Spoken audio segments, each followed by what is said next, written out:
Hello guys, आप सब कैसे हैं। आई होप कि आप अच्छे होंगे।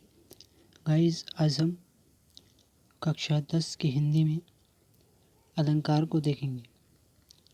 अलंकार की परिभाषा को जानेंगे और अलंकारों के प्रकारों को जानेंगे। ये सबसे पहले हम अलंकार की परिभाषा को जानते हैं। देखिए, अलंकार शब्द आलम धातु से बना है, जिसका अर्थ है आभूषण।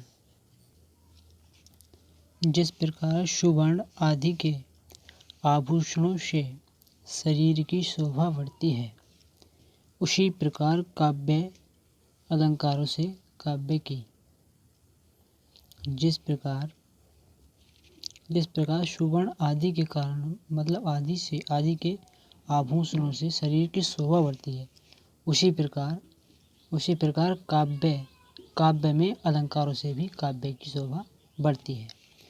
साफ शब्दों में जिस प्रकार स्त्री श्रृंगार कर और भी शोभामान्य हो जाती है, उसी प्रकार अलंकार कविता और भी सौंदर्य बढ़ती हो जाती है। यह है इसकी। देखिए, अब हम अलंकारों के प्रकार जान लेते हैं। अलंकार मुख्य रूप से 3 प्रकार के होते हैं: शब्द अलंकार, अर्थालंकार, आधुनिक अलंकार। अब देखिए, हम ये उपमा अलंकार, रूपक अलंकार और उत्प्रेक्षा अलंकार, ये हमारे अर्थ अलंकार के प्रकार हैं। अर्थ अलंकार के प्रकार हैं ये हमारे। ठीक है। अर्थ अलंकार अर्थ पर आश्रित अलंकार, और शब्द अलंकार शब्द पर आधारित अलंकार। आधुनिक अलंकार जो आधुनिक साहित्य से आए अलंकार आधुनिक अलंकार होते हैं। अब इसमें हम सबसे पहले अर्थालंकार का सबसे पहला प्रकार देखेंगे। इसमें 3 प्रकारों को हम जानेंगे। सबसे पहला प्रकार रहेगा हमारा उपमा अलंकार। अब देखिए, उपमा अलंकार की हम परिभाषा को जान लेते हैं। देखिए, इसकी परिभाषा है: जहाँ उपमेय की उपमान के साथ तुलना अथवा समानता स्थापित की जाती है, वहाँ उपमा अलंकार माना जाता है। उदाहरण इसका: नाशा मोर नचाए हम, करी कका की सो हैं, कांटे की कसकत हिये, बह कटीली भौएं। उपमेय क्या होता है और उपमान क्या होता है? देखिए, उपमेय जिसकी उपमा दी जाए, इसके उदाहरण में जिसकी उपमा दी जाती है उसे हम उपमेय कहते हैं। और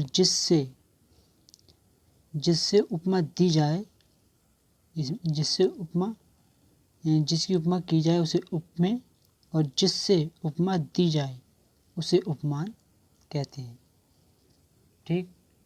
चलिए, अब हम रूपक अलंकार देखते हैं।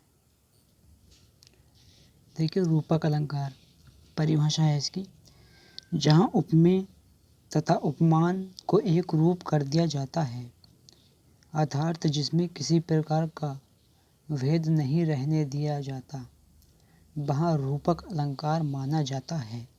जिसमें उपमेय पहले और उपमान बाद में लिखा जाता है। ठीक। इसका उदाहरण है: अधर लता के फूल सुनहरे, लाज अनल से भर जाते हैं।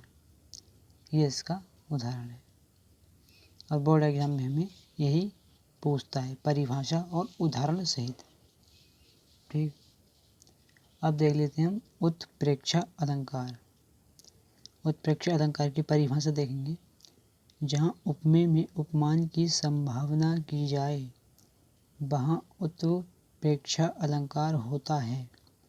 मनु मनु, जनु जनु, मनहु जनहु आदि उत्प्रेक्षा के वाचक शब्द हैं।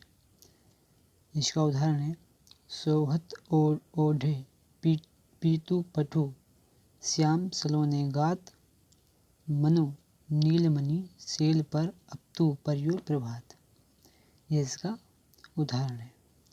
जैसे मनो शब्द इसमें आया है, ये हमारा इसका वाचक शब्द है। जैसे मनु मनु, जनु जनु, इस तरीके से। ठीक, ये थे हमारे अर्थालंकार के 3 प्रकार। ठीक, और यही खासकर कक्षा 10 में पूछे जाते हैं। कक्षा 10 में इसमें उदाहरण, परिभाषा सहित उदाहरण इस तरीके से पूछता है वो, तो हमें इसी तरीके से लिखने हैं। ठीक, वीडियो कैसी लगी कमेंट में बताएं। चैनल पर नए हो तो चैनल को सब्सक्राइब करें, बेल आइकन प्रेस करें, जिससे कि मेरी अगली वीडियो की नोटिफिकेशन आप तक पहुंच सके। वीडियो देखने के लिए थैंक यू सो मच। चलिए मिलते हैं अगली नेक्स्ट वीडियो में।